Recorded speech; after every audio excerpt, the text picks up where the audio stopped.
Fala, torcedor do Dallas Cowboys, né? Amante do time, torcedor do time mais amado e mais odiado do Brasil, dos Estados Unidos e do mundo. Hoje, a nossa segunda entrevista do Blue Star Brasil. Esses dias foi com Jay Tuck, hoje com o Ochoa, que é um cara que é referência nacional, né, lá nos Estados Unidos, que cobre o Dallas Cowboys. Eu já li muito texto sobre ele, que ele escreveu, do blog in The Boys inteiro, mas vamos começar. A partir de agora vai fazer tudo em inglês a entrevista. Vou perguntar para o show o nome dele, para ele se apresentar, e a partir disso vamos começar a nossa conversa aqui sobre o estilo mais jornalístico da cobertura sobre o Dallas Cowboys. Então, hi Ochoa, thank you so much for joining us. Today is the second interview from the Blue Star Brasil. The first one is com Jay Tuck. I don't know if you know that. Yeah, amazing guy. So introduce yourself for the Brazilians. It's great to be here. Thank you so much for having me. I know you wanted to ask about soccer. I'm a big fan of Brazil. I'm a Manchester United supporter, so now I'm an even larger fan of Brazil. I have covered the Dallas Cowboys here in the United States for about a decade now, about 10 years professionally. And most of that has been at Blogging the Boys, and I'm very grateful for this job. I'm incredibly blessed. I'm incredibly fortunate. It is very fun, and a lot of technology has evolved in just those 10 years that have allowed me to perform this job from not living in Dallas. And I know you certainly understand that. I live and operate here in my home office, more often than not. My dog's hanging out with me, and we're either recording videos or writing articles or planning or strategizing. But I'm a massive Dallas Cowboys fan, if that isn't obvious, and I'm just incredibly blessed that I was able to turn that into a career, and I don't take any single day for granted. Oh, this is amazing. What city you live? I live in the Rio Grande Valley. So for anyone who's familiar with the geography of the United States, or certainly of the state of Texas, it's right down at the bottom, down near the border along Mexico. And so, I'm about as southern as you can get. There are some parts of Florida that are technically more southern, from a hemisphere standpoint, but it is, that's why, it's not Brazil, but I'm pretty used to warm weather, to humid weather, things like that. And so I'm from here. And so my wife and I moved back about 5 years ago, and we have a 3-year-old and the 2 dogs. And so there are no boring days in my life. I believe. And you started with the blog in The Boys 10 years ago, and I started writing for the Blue Star Brasil like 7 years ago, and blogging The Boys is the first one, like together with Dallas Cowboys News and Dallas Morning News, and DallasCowboys.com, of contents to take to Brazilian fans. So I read a lot of your text or the other guys to the blog The Boys. So it's for me and the other guys here in Brazil is so significant to you talking with us, for example. No, well, thank you. I'm really happy and excited that what we do stretches so far, and our staff lives all throughout the United States. I believe you're also familiar with Mike Poland from UK Cowboys and Paul Stewart. I mean, so we've had staffers who work internationally for us as well, and I know Mike and Paul are very passionate about the fact that the Cowboys are also the world's team. I know that's the name of their show, and so. It's been around for a long time. I first discovered Blogging the Boys when I was in high school, what we call high school here in the United States. And I met the creator of the site and just kind of, put that information away, and ultimately, several years later was interested in doing this. And I was fortunate to kind of be able to come home to that as well. Yeah. Oh, Mike in Poland, I recorded Friday. That's Friday. With the guys, and he thought, hey man, let's go in 2017 to Cowboys to watching the Thanksgiving game, and okay, let's go to do that. Yeah, no, they make it a habit to get on out. They're not afraid to put some miles on their credit cards and stuff. Yeah, and okay, you don't live in Dallas, of course, but have guys from Blogging the Boys worked in Dallas, correct? Yeah, I mean, we've had people who live in Dallas and obviously live in Texas, but we've had people who live in California or Boston or Florida or Miami or Tennessee or Kentucky, Atlanta. I mean, um, the internet obviously has, Blogging the Boys was founded by Dave Halpert in 2005. And if you think Yeah, about what the internet was like at that point, it was a very different place. And it's even become a different place, obviously, in the aftermath of the pandemic. That's allowed a lot of things to be done virtually, to be done, two-dimensionally, that didn't happen as frequently prior to 2020.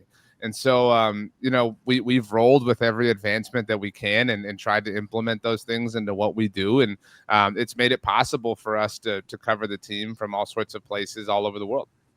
yeah. So covering the team, for you, how does the daily coverage from the for the Cowboys work? Or the guys who live in Dallas, if you have anything to talk about that for us. So we don't at Blogging the Boys, we don't have any on-site presence, but it varies a little bit. This time of year is obviously different with it being the off season. You get something every once in a while, like this week has the mandatory mini camp. The Yeah, draft is its own thing, right? Free agency is its own thing. But for the most part, it's what's nice about the NFL is it's pretty regimented and it's pretty structured. And so during the season, obviously we don't have to deal with the time zones that you do, but everything is geared towards one day, right? So every week you kind of fall into the same rhythm, and every Monday is kind of the same thing, and every Tuesday. And so that's what's nice. You're able to develop that rhythm. It does get thrown out of whack with the occasional Thursday game or Monday game, whatever. But in that sense, traditionally when they play on Sundays, they have practices and therefore press conferences and things like that on Wednesdays, Thursdays, and Fridays. And so we're garnering every bit of information we can, sifting through different things. And then obviously on the day of the game, we're kind of running a lot of social things during the game itself. yeah. Afterwards, I have a post-game show that we do. We have post-game analysis. We have, different articles and subject matters that we tend to, obviously, if there's a big injury or if they won the division or whatever, right? You're constantly just trying to lean into the moment and get the most out of it. Yeah. Oh, and you here in Blue Star, you have I schedule to okay, Sunday have the game. Right. In the Monday you have to send something in the social medias. In the Wednesday we have the podcast. So yeah, it's different of course because here just in Portuguese content and we read a lot of you guys posts and pictures and videos to translate to Brazilian to Portuguese and post and have interaction with the guys here because we don't have too much Portuguese content about Dallas Cowboys. It's just like the Blue Star Brasil and one another page Mm-hmm. website, for example.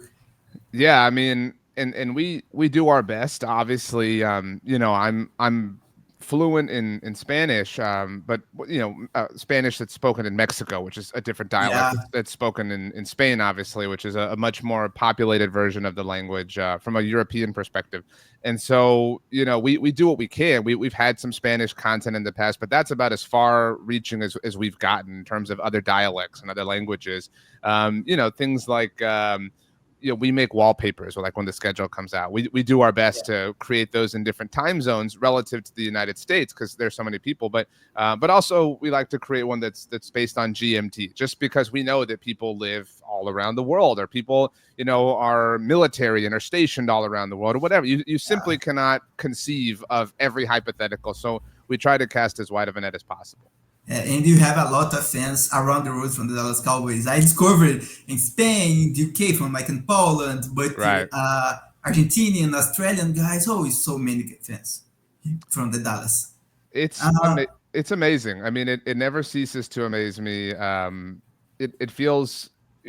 I don't know if you've ever been to Texas, but Texas is very large, and yeah, so when you drive through the United States, it takes you 10 hours to get just through Texas, and then you start cruising through these other states, and it's happening left and right, and it feels like it is the whole world.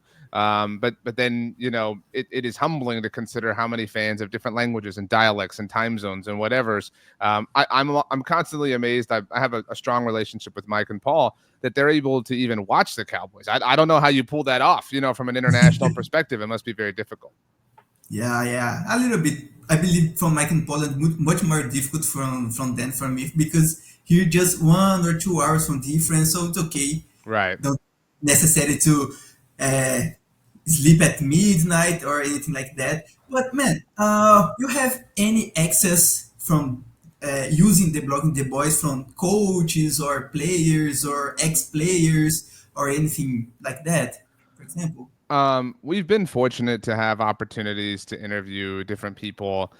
Usually it's a part of a promotion. They're promoting this or that or whatever, and so we get some time to sit down and talk to them. And I've also done some work in the world of radio, and so I've been fortunate to interview a number of people. And it's always cool. It's always fun. I've interviewed Emmitt Smith a handful of times. That's always interesting. Nice. I've interviewed Michael Irvin a few times. Active players. I mean, I've interviewed Dak Prescott. I've interviewed CeeDee Lamb. I mean, I'm very, very fortunate. And I've done some very cool things, and I'm very grateful for that.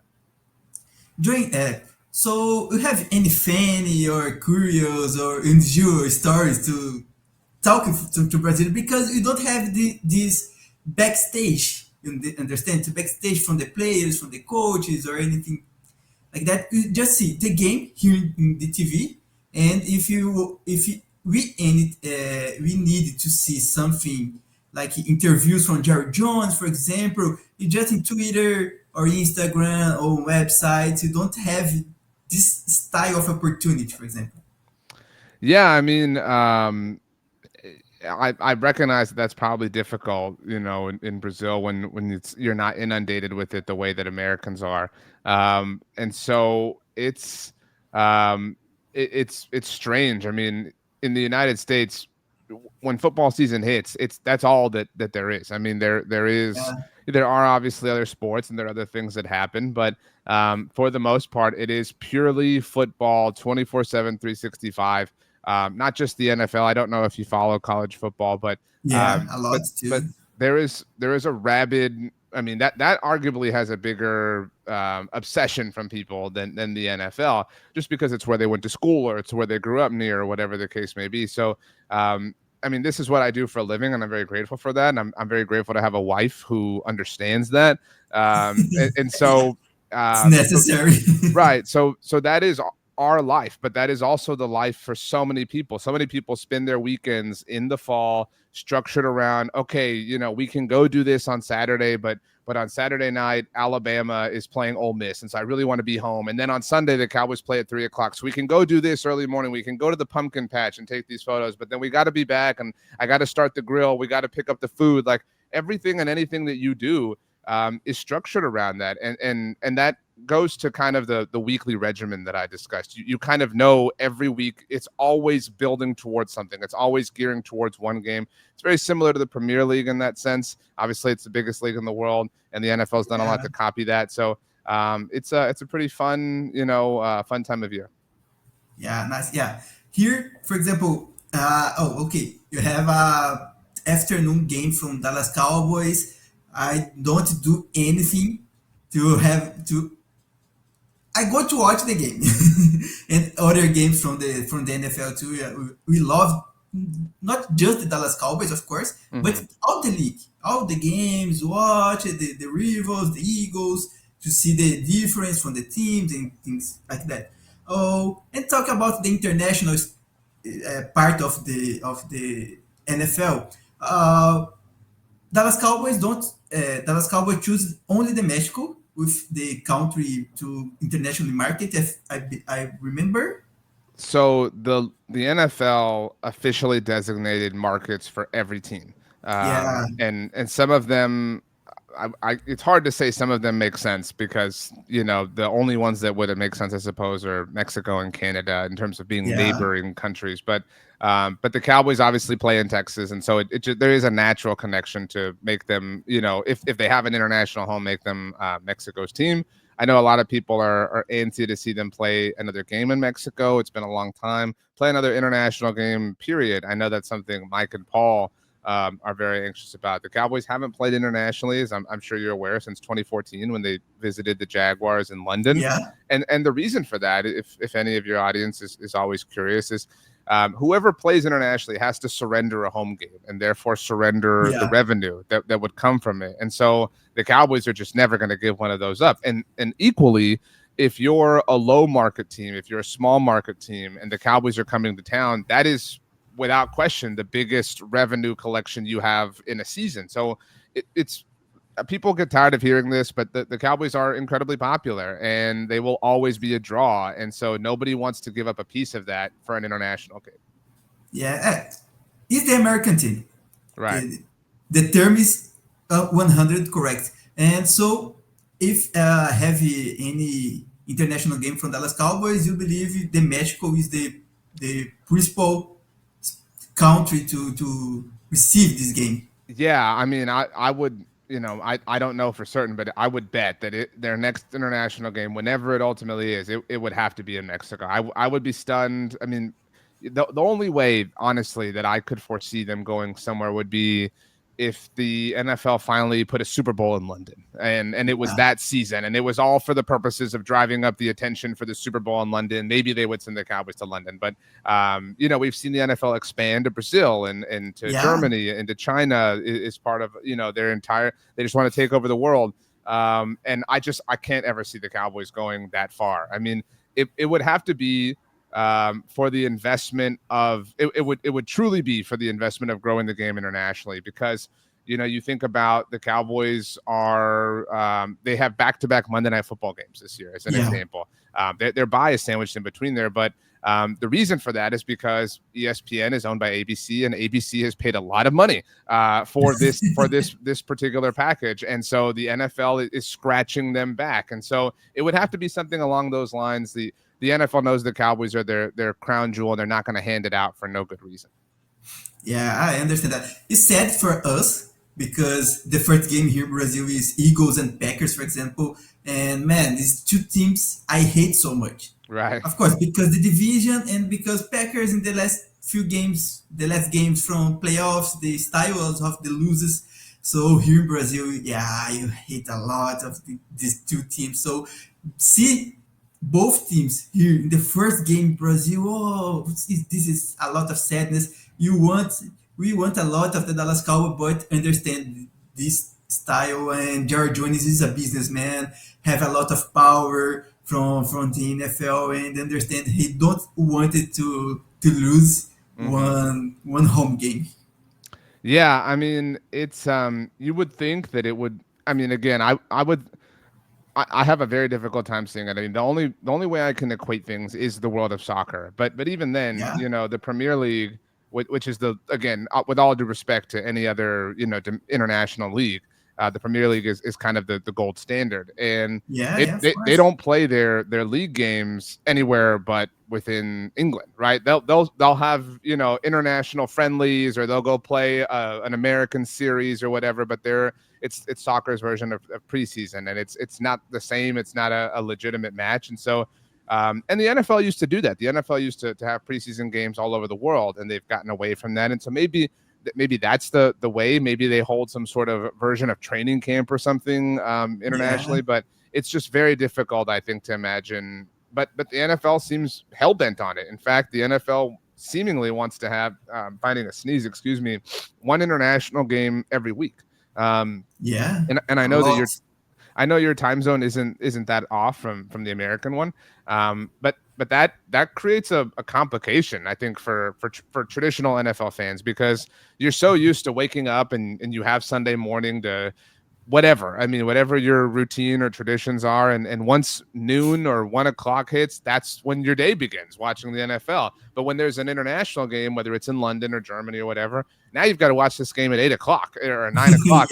It's very awkward and it's very strange. And look, I'm with you. I love the NFL. I will watch anything and everything the NFL does. But even then, watching the NFL from 8 a.m. Sunday to 10 p.m. is a bit much. I mean, it's a little too intrusive. I like having part of the day that they're not a part of. Yeah, and the wife, oh, be crazy Oh my with this gosh. this game. Yeah. Right. Oh, so for you, you are a journalist. You know Mike and Paul from their countries. You see if you have a lot of difference from experience from the guys who live in Texas, from me, for example, from Mike and Paul, or it's good to have a different vision from not to always dedicated from the football, for example, because me, here I have another job, don't just the Blue Star Brasil, but I can see the vision from the guys from the from the Dallas, from the NFL in general. So you have for you is different this style of perspective from covering the Dallas Cowboys. Yeah, I mean, it's fascinating to see, and I would say that there are differences even just domestically for from the American perspective. You've got what people refer to as the local coverage, the people who kind of cover the Cowboys on a day-to-day basis, and then you've got the national media, the ESPNs and NFL networks of the world that cover the league as a whole or cover all sports as a whole, and every now and then parachute in to cover the Cowboys, and so those types of things can get annoying because the national perspective just wants to talk about the big heavy things, and if you're following the team every day, you're kind of sick of those things, and that's why you appreciate the local media. And so Yeah, a lot. any kind of different slant that can be applied is always interesting and a worthwhile bit of perspective. Yeah, and you talk a little bit from soccer, the soccer perspective from Premier League here in Brazil, and I see if the games, if the style of defense from football and soccer is so different. Like here in Brazil, we root a lot and screaming and have a little pressure in the players, and you don't see this using in football. Why not? It's more defense see the game much more from the business and not the sports in general. I don't know. I don't know. I mean, I struggle with that. So my full disclosure, I'm a Manchester United fan, so Yeah, I'm about as corporate and businessy as you can get. That being said, I always find it amazing anytime I watch, like a Luton Town match, and I'm amazed that people, care about as much or care as much about that team as I do the Cowboys. And obviously it's a result of, growing up and knowing that's your team and your club, for your entire life. And the NFL is a little bit different. I would offer that, I'm a child of the 90s. I'm 35 years old. And when you grow up, you've got access to Madden, you've got access to fantasy football. You're allowed to kind of yeah, create relationships with, Donovan McNabb at the time. Maybe he was on your fantasy team, or Michael Vick if you used him on Madden or whatever. And so you're allowed to invest a little bit differently in other teams. And I would say that, in general, Americans are a bit, more likely to kind of behave that way. Maybe it is a corporate sort of thing.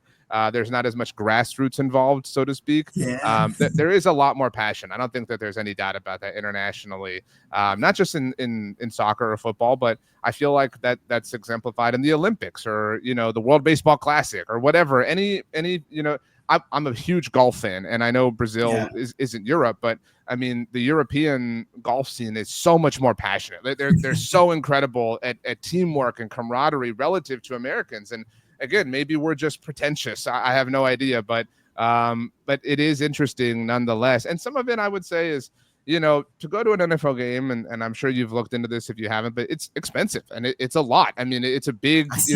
if you Yeah, have a family, you've got 2 or 3 kids, you've got to take everybody. I mean, that's a big expense. And so you're not getting these like everyday, common man, whatever, just percolating the crowd the way you are at a Luton Town or whatever the case may be. yeah. And you talked about Olympics. You wanted to see the NFL players in flag football in Olympics or not? I have a lot of American pride, and so I want the United States to win. Obviously, that being said, if it was happening this summer and the Olympic Committee was like, "Hey, let's put Micah Parsons on the team," I'd say no way. I would say like, no, thank you. I want nothing to do with that. So I definitely want my cake and the ability to eat it too. I want Justin Jefferson on the team. I want Patrick Mahomes, like all these players who I have no other attachment to. But I mean, you can't deny that it would be very cool, obviously, to win a gold medal. The fact that the next Summer Olympics happen to be in the United States as well. You know, they're in LA, so maybe we get some LA, you know, based players or players from LA, whatever. But I also think it's a good opportunity for, like, you know, if Aaron Donald wants to play in the Olympics and not in the NFL, by all means. If Jason Kelce wants to play in the Olympics but not the NFL, by all means. But I understand, you know, I think it's a good thing, but there's definitely a little bit of risk involved, and obviously everybody gets that. Yeah. Hey, I don't want Micah Parsons to do anything in mini camp or training camp. Right. Let's go just to the season. Exactly. No, well don't have any opportunity to injure it or something. And not just the Olympic, but the World Cup is in the United States and have games in TNT Stadium. You want to go to see some games of soccer? Yeah, my family and I are already kind of planning that. You know, we've got a year, obviously. It felt, I'm sure you agree, it felt awkward having the World Cup in November a couple of years ago now, obviously. And so it's exciting that it'll be a summer event once again. My plan, look, that's the ones, look, I love soccer. I mean, absolutely love. But that's the only like sector of my life where I'm incredibly embarrassed to be an American. Especially, I don't know if you saw the Christian Pulisic and his dad stuff this week. Like, it's very, very embarrassing right now to be a fan of the United States men's national team. Our women's national team, though, is amazing. But that being said, I definitely plan on going either to Dallas or to Houston because they have some matches as well. I'm not as lucky as you are to have had access to as much, you know, amazing soccer, but I really don't care who plays. I don't care what group is playing there. I don't care whatever. If it's a World Cup match, that's really all I care about. I would love, I don't know if your allegiance lies with Brazil or Portugal, but I would love for the Portuguese team to be there because of Bruno Fernandes. I mean, Ronaldo obviously is cool, but Bruno, I would die for Bruno. I mean, I really would. And so that would be very cool to see. In this moment, Bruno is the number 10 in the best player in the Man United, correct? He's and that's where soccer is also different is Bruno would die for Man United. I mean, like, you don't really get that with American players in any league, whether it's the NFL or NBA or whatever, but you can tell that, you know, Bruno turned down like $1 billion to go to Saudi Arabia. Why? Because playing for Man United, playing in the Premier League means something to him. And look, I recognize he's incredibly wealthy already, whatever. But there's a different passion involved, and especially, you know, Bruno's Portuguese. There's a different passion involved there. So my hope is there. My hope is that he'll be there. I also, it pains me to say, I'm a big Kevin De Bruyne fan. I don't know if he'll still be playing for Belgium at that point, but so I've got some guys that I would love to see. You know, whatever matches I'm fortunate enough to be able to. Of course. In 2014. Have the World Cup here in Brazil, and I'll go to watch in my city, Russia and South Korea, for example. But you were at the World Cup. Who cares? Like, it's the World Cup. Who cares? Let's go to take some beer and watch a game and be in the party.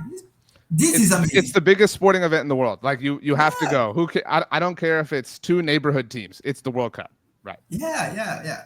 And I see a lot of tailgate from the Dallas Cowboys game. The fans have this style to get before I go to the stadium. Have a lot of part in the parking lots, correct? That's a big part of the culture of football, and certainly in college as well. You know, showing up to the parking lot 8 hours, 10 hours before the game, setting up the barbecue, and just being there all day.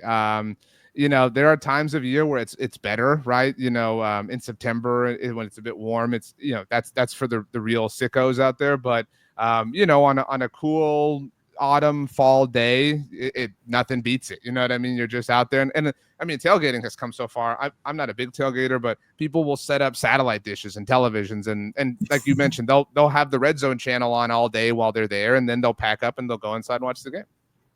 Yeah, nice. And talking a little bit more from the Dallas Cowboys perspective, from players and coaches, and you like the change from Mike McCarthy from Brian Schottenheimer? I have fought the good fight for Mike McCarthy for a long time, and I maintain that he didn't receive enough credit. I think that people were really harsh on him. I think people made up their mind on him. And I think for some people, he was just always the guy that threw the flag on the challenge flag on Des Bryant's play, and they never got over that.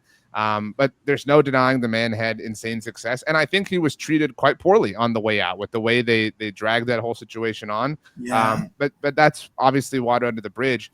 I don't know a single soul, and if you or anyone claims to be, they're lying, that was excited about the Brian Schottenheimer hire. It was a dark day. I mean, it happened at like 9 p.m. when they announced it on a Friday night. yeah, And to his credit, he has done everything he can to say the right things and do the right things. And, we're only in June and nobody's played a single snap of real football yet. But he appears, to have taken advantage of what he can to this point. And so he's an easy guy to root for. He's an easy guy to kind of listen to. And I think all those things are starting to take hold. And ultimately, I'm more excited for Cowboys football than I have been in some time. And I think he's part of that. interesting.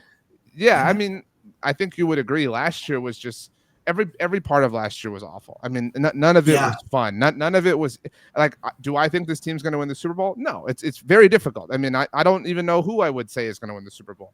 But what I do know is they're at least trying. It didn't feel that way a year ago, and so I'm way more excited about this season. I can foolishly convince myself much easier this year than I could last year, and so for that I'm grateful at least. yeah. I agree with you a lot.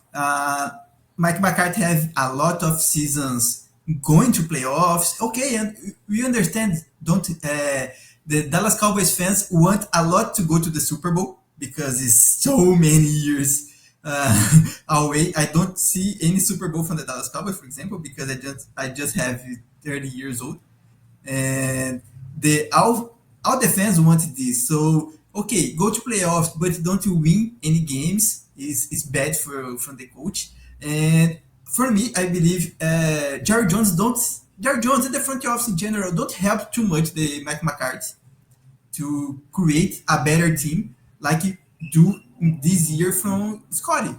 Hey, you have a lot of guys signed, decided, like I hope he resigned Micah Parsons, but I see, and okay, Dante Fowler from 7 millions from this year is much more doing from this first year of Scotty than in the 5 years from contract with Mike McCarthy. Yeah, I mean, and it's difficult to say what the reason is for that. We see this sometimes in not just the NFL but sports in general. You go from one type of behavior to another. It's like when people, when they break up with someone, they say, okay, well, next time I'm going to listen more. Next time I'm going to pay more attention. Next time I'm going to stay in shape, whatever. And this kind of feels like that, right? This kind of feels like the Cowboys saying, you know what, we didn't take care enough of our last head coach. Let's be different. And that's Yeah, unfortunate for Mike McCarthy, but Brian Schottenheimer is the benefactor of that. People have all sorts of theories about how they're cash poor and they were tanking the season last year. I mean, none of them make sense to me. But ultimately, they have tried. They have done several things. They have been active in free agency in a quantitative sense. They've made veteran trades. yeah, They stuck to their draft board, and so if that truly was it, just because they needed to kind of shake the place around, we've all moved the furniture around in our house just because we kind of need to. Then good for Brian Schottenheimer, and sorry, Mike. yeah. And you like the style of the coach the Schottenheimer became to the Cowboys. Clayton Adams on the offense and the Eberflus in the defense. I see a lot of experience in the defense with the Eberflus and your friends, coach friends. And in the offense, okay, Clayton Adams is a new guy. Conor Riley go to the college. Junior Adams too from the Oregon. And you see a lot of this diversity from the team. And you like that or not? Yeah, I mean, it's difficult to know what Schottenheimer's style is, just because he hasn't called plays in a long time. I mean, Yeah, he's in a unique spot. But I love Clayton Adams, the offensive coordinator. It's very clear what his style is. It's very physical and yeah, aggressive, and that's awesome.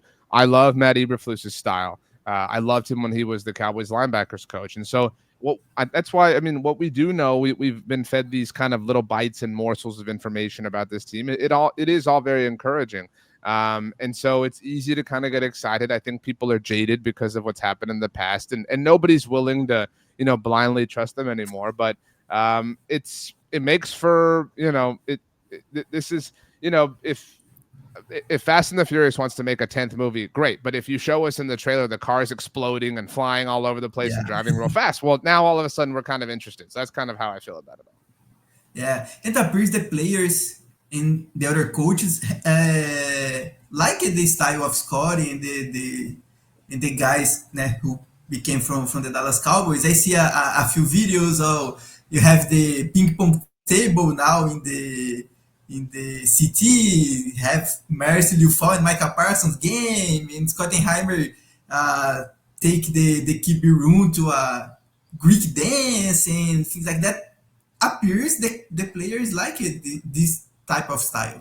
Yeah, I mean, I would offer that, it all ultimately comes down to winning. When you win, these things are cool. When you lose, they're cheesy and they're stupid. I don't know if you remember, 4 years ago in 2021 was when Mike McCarthy debuted the watermelon smashing.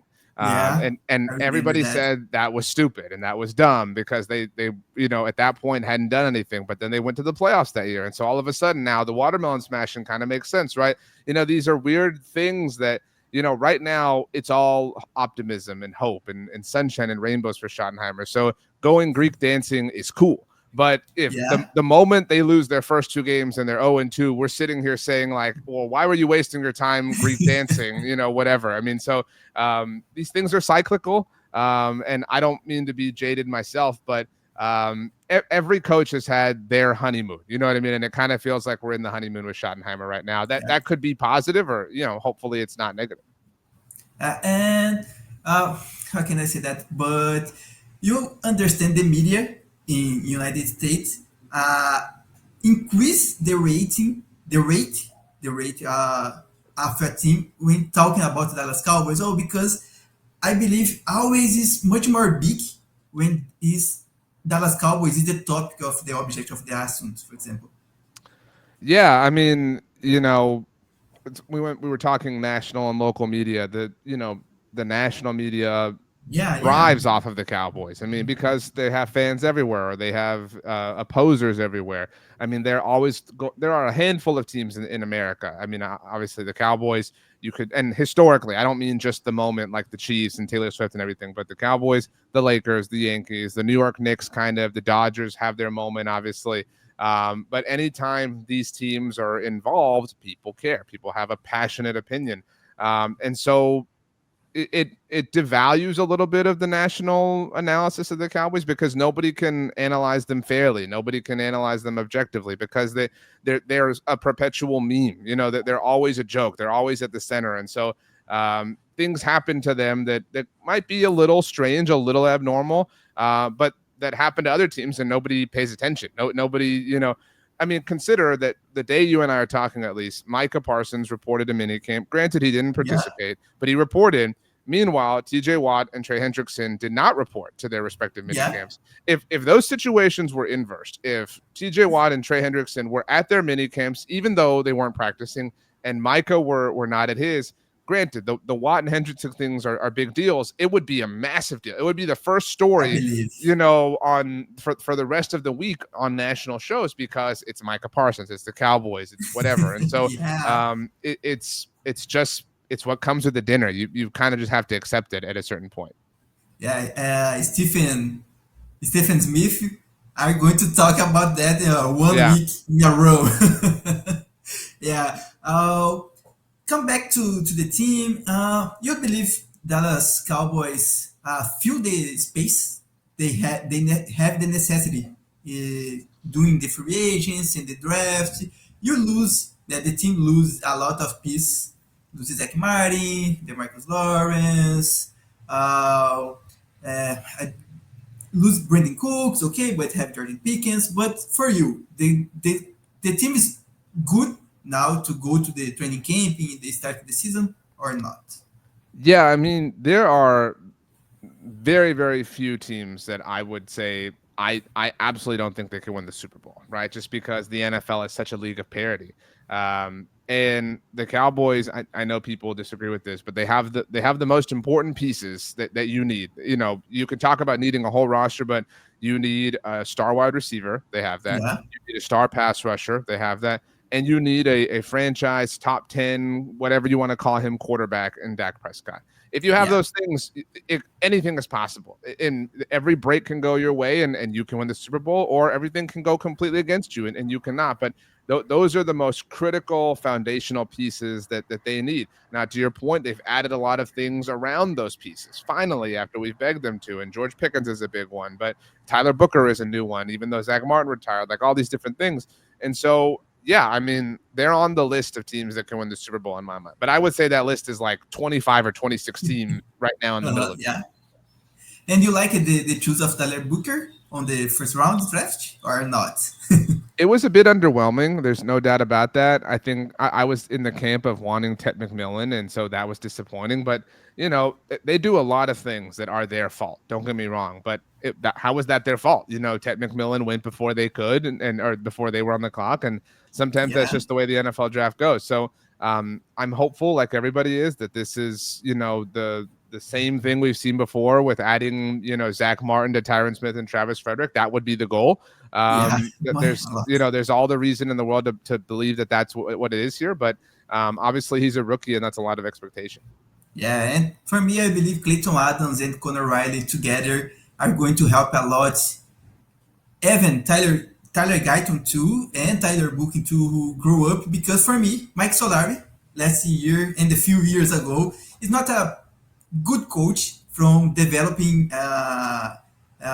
rookies and second years and things like that. But now I have more hope from Conor Riley and these guys.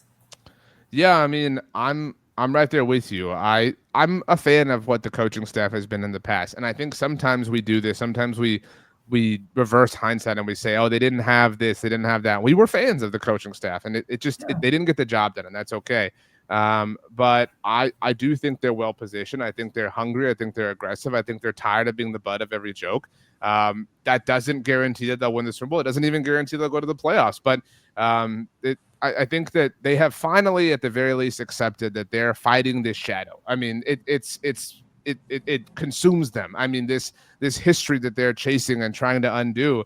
I mentioned I'm a golf fan. I don't know how much you follow golf, but Rory McIlroy won the Masters finally, and you could visibly see what a relief it was for him, and so they're Yeah, experiencing that same sort of burden.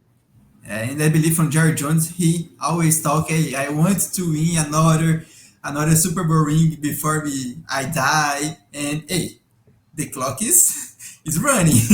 Yeah, I mean, I never enjoyed talking about it that way. I mean, just because it's a morbid idea, but it is I suppose a reality that we all deal with and reckon with, and so it's it's become this year will mark Super Bowl 60, Yeah, and that's 30 more years. I mean, it's preposterous to think of at the time. It's the time of Super Bowl 30. They had won 5. They had won 5 of 30. They had played yeah, in 8 of them. I mean, they had this just command over the entire NFL and watched it wither away. And so but in the time you mentioned you're 30 years old, in our lifetimes, we've seen, from an American sports perspective, we've seen the Chicago Cubs win the World Series. yeah, We've seen the Los Angeles Dodgers put an end to their drought. We've seen, the Philadelphia Eagles win not just one, but 2 Super Bowls. We've seen yeah, all kinds of dynasties, that were born after the Cowboys, the New England Patriots, Alabama football, the San Antonio Spurs dynasty. From an international perspective, we've seen the entire careers of Cristiano Ronaldo and Lionel Messi. We've seen Messi win the World Cup. I mean, we've yeah, seen all of these things happen in this time. All these things that we thought were impossible. There's no way that whatever you want to pick can happen in sports. It did. This is kind of the last one. So I don't know if it ever will. Maybe this is truly the actual impossible one, but I think greater feats have been achieved, is my point. yeah. I hope too much to see anytime a Super Bowl from the Dallas Cowboys. Okay, if we lose, but having the necessity to play the Super Bowl. It's, You know, you say that, but if they made the Super Bowl and lost it, the outrage would be I believe. unreal. I mean, like, the spirit you just held would go so fast because people say that. People say like, I just need to see them be in it. They can lose. No, if they lost, you would be. Yeah. You would forget all about that. You just said this. It's what makes it so devastating. And for me, a few years ago, for example, in the Jason Garrett era, we have 3 years in a row, finish the season 8-8, correct? And I remember in the last years of the 8-8, I cried in the final. Yeah. Finish the game and feel, oh man, again. I don't believe in that. And yeah, I cried. Because You know it's what? not possible to me to see the Dallas Cowboys, oh, again, 8-8, one more year. And losing because of or injury of Tony Romo or something like that, or a error or things like that. That the third year that you're talking about was 2013. That was 12 years ago. Like, that's how long ago that was. Like, I'm with you. Like, at the moment, that was devastating and demoralizing, but it has still been 12 years just since that day, which is crazy to think about. Yeah, a lot. And after that, have the game from the Packers, the Scouted, they have other games, and man, it's a lot of die hard from heartbreaker from the Dallas Cowboys fan. And let's go talking the final part of this interview. If you are going to have one day to be Will McClay and front office in general, what player you have signed to be started with this team to the season, to this year? A free agent. If I could add any player to the team right now, at this point, I mean, I think a week ago, a lot of people would have said Nick Chubb, but obviously that's not possible anymore.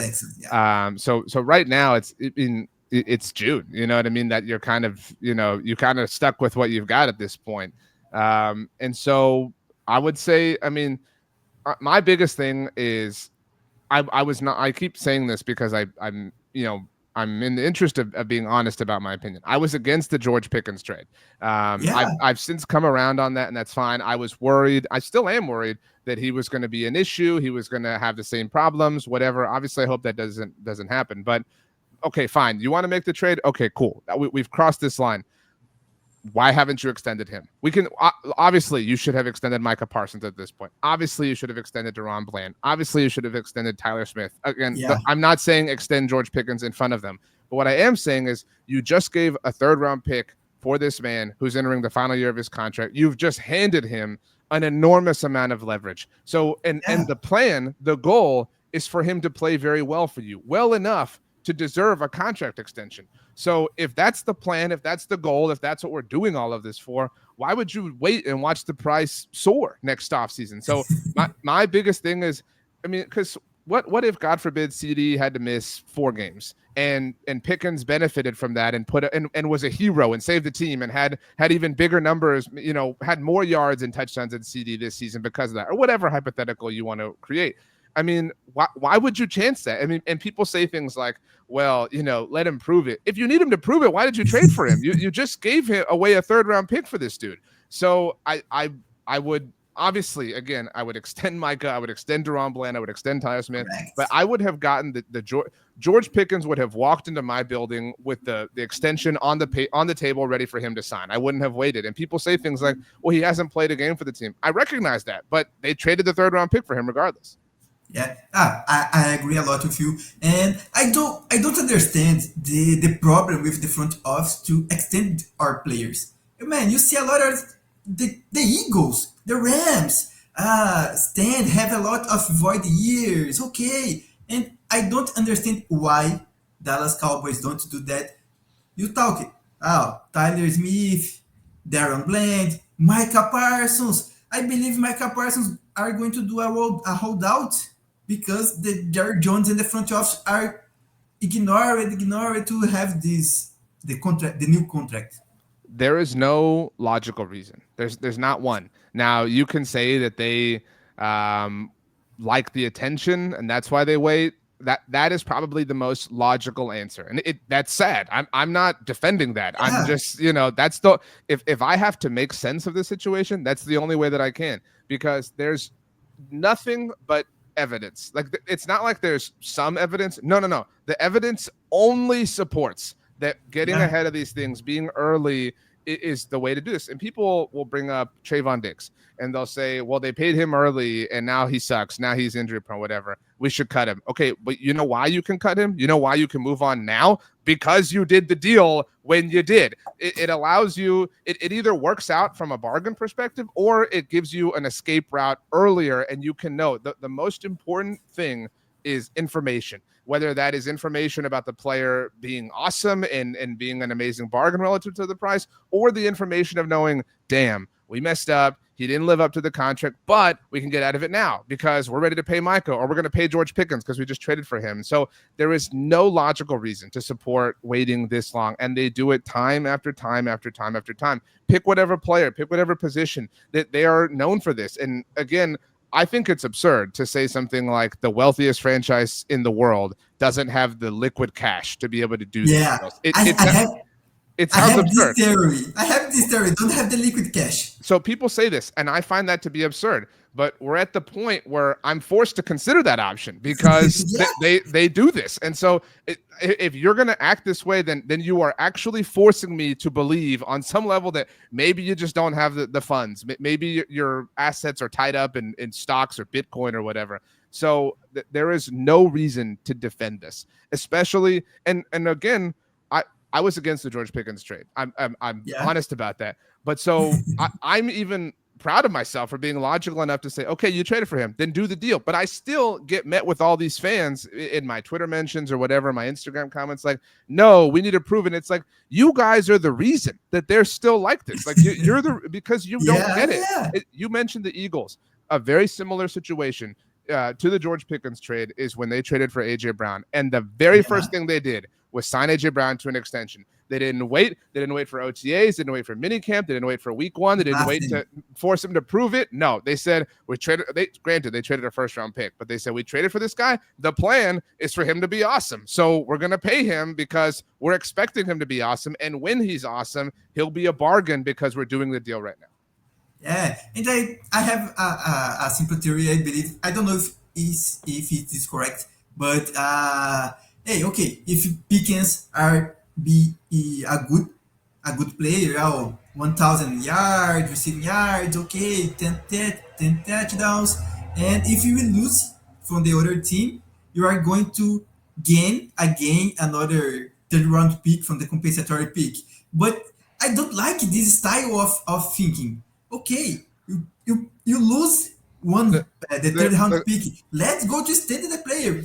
Pickens is a young guy yet. The comp pick thing is the most annoying response to me because people say like, oh, well, don't sign him because worst case scenario, he leaves in free agency, you get a comp pick. Okay, so first of all, that would mean that somebody believes he's that good to pay him that money, and you don't. So Team X believes he's worth this high-priced contract in 2026, but the Cowboys don't. Okay, so that's the first risk that we're taking. The second risk is in order for the Cowboys to qualify for that compensatory pick, they would have to be inactive in free agency next year. Because if you're active in free agency, you damage your own compensatory formula. And we don't want that. So why would we root for this? Why would we cheer for this? Why would I say, hell yeah, this is the plan? No, I don't want this whatsoever. And even then, even if you were willing to bet against another team that wanted to sign George Pickens and you were willing to sit on your hands and do nothing in free agency, which we obviously know that they're willing to do, that comp pick would not come until 2027. And even when that comp pick came, it would be at the end of the third round. So it sounds nice and sexy, like, oh, it's a third round pick. We're talking like the 99th overall selection here. Like, it's not, this like incredible deal that you're making it out to be. It's not even the pick that you're giving up yourselves to the Steelers to go ahead and get him. So you can miss me. I know that's not your opinion, but with this, it's going to be okay, the comp pick thing. No, there's no reason, no logical reason to not giving George Pickens a deal right now. And especially if you want to get a DaRon Bland extension done, because next offseason, you're going to only have one franchise tag at your disposal, and you're going to have to give it to one of those two players. And I mean, I don't know how they plan on getting their way out of that, but they will definitely pit them against each other the way they've done other players in the past. Yeah. And you talking about DaRon Bland. I believe DaRon Bland is going to be a good corner this year again. And if you lose Bland next year, you just have, Trevon Diggs. You have Savon Ravel, I love Savon Ravel, but okay, so now we're putting all the hopes on a rookie who's coming back from a horrible injury. So now you're building all these things on these what ifs, and it can all work. Like all the what ifs can totally work out. But what if they don't?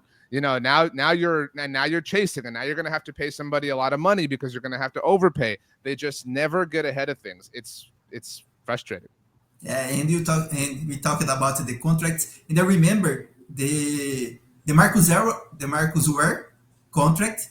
The Cowboys needed to cut because of the messy of all the contracts with Tony Romo. I don't remember if that's Bryant too, and we talk a lot of contracts this year, but man, it's like 10 years ago, 20 years ago, the Cowboys, the front office, messy about the contracts. You don't even have to go. The whole reason that they were inactive in free agency the last couple of years was because they were going to pay Micah. Okay, well then why are we here? Why is it June 10th and Micah hasn't been paid? If the reason you weren't doing this or you were doing that over the last 2 years was to get ready for this rainy day, the clouds are dark, the water is falling, there are puddles all around us, and the amazing thing is they act like we weren't there, like we didn't listen to them. We don't have these receipts. You know what I mean? They just that's what wealth does to people, is they know they can say whatever they want and not be held accountable.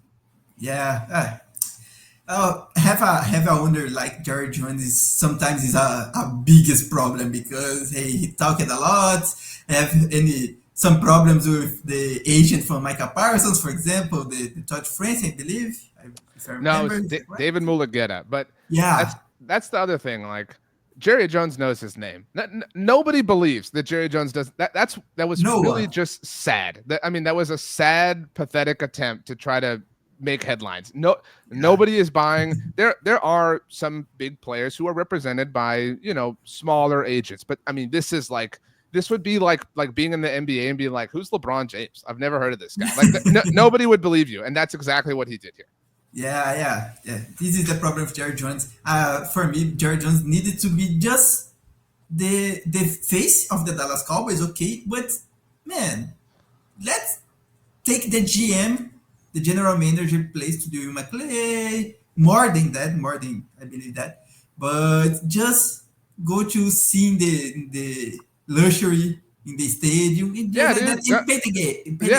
Go chill. I got no problem. Go sign autographs. Go take pictures. Go do whatever you want. Just stay away from this. Like you're making this very, very difficult. Yeah, man. Just to finish, what's your dream cover the Dallas Cowboys from the journalist side? I've been so fortunate and blessed to do a lot of cool things. And I covered the Super Bowl last year for SB Nation. They sent me to do some social stuff, even though the Cowboys weren't in it. And obviously the dream would be that. The dream would be to cover that journey and the aftermath, the parade, and, just kind of cover a team that's immortal. We're so used to, covering all the fires and how to put them out and everything. And it would be nice to cover the perfect, ending, right? They have had, nobody loses playoff games like they do. Nobody loses in as chaotic or catastrophic or embarrassing fashion as they do. And so it would be nice to see them be on the other side of that, but ultimately, obviously I want the Cowboys in the Super Bowl and I would love it and it would be amazing both personally and professionally, but ultimately I'm inordinately grateful that I get to do what I do every day. I think back to when I was in high school and I'm just obsessed about this team, and it was in a time before the internet was really the internet, and I had nobody to talk to. I would annoy all my friends, and so I'm grateful for this job, but for the community of people I've come to know, and just grateful to have that kind of friendship, and grateful that other people, that I have found enough people who are as cursed as I am to love this team as much as I do. Yeah, and for example, for me, I live it in the middle of the Brazil, like the middle of the United States. I don't know. It's not a common state, a famous state here in Brazil. So I think, man, I watch it since like 14, 15 years ago. I watched some games from the Dallas Cowboys because here in Brazil don't have all the games in this the 50 years ago. Now have practically all the games, but I just see one game from the Dallas Cowboys in 1 week or just 3 weeks after that, and I see the fumble from Tony Romo, and man, I don't have anything, any person to talk about. Oh, have this game, this win or this lose. I don't have anything, and I don't talk and read English, so it's much worse for me, for example, here in my city, to have any person to talk about football. No, I mean, I get it, and we all love sports. I'm a Houston Astros fan. That's my favorite baseball team, and I love them almost as much as I love the Cowboys. And they've won 2 World Series, and obviously people have thoughts about them, but I mean, the night of the second one, when they won the World Series 3 years ago, they beat the Phillies, which was awesome, just because it was Philadelphia, and I hate them, and so it was really cool. But that night, my son was he was about to be 1 year old. I mean, he had been born, the year before, so he was a little baby, and I was just so excited. And I took my Jose Altuve jersey, and I creaked into his room, and I had my wife come with me, and I just held the jersey up in front of his crib, and she took the picture. And I mean, but when he's 10 or whatever, I'll be like, dude, this was the night the Astros won the World Series, and I took this picture with you, and I want those kinds of memories with the Cowboys. You know what I mean? I those are the types of things that we all are chasing and longing for. And it's nice to get them with other teams like the Astros or whoever people root for, but hopefully we can all get them, with this team as well. Yeah. And your son is a Dallas Cowboys fan too, correct? He's 3 years old, so he doesn't. Yeah.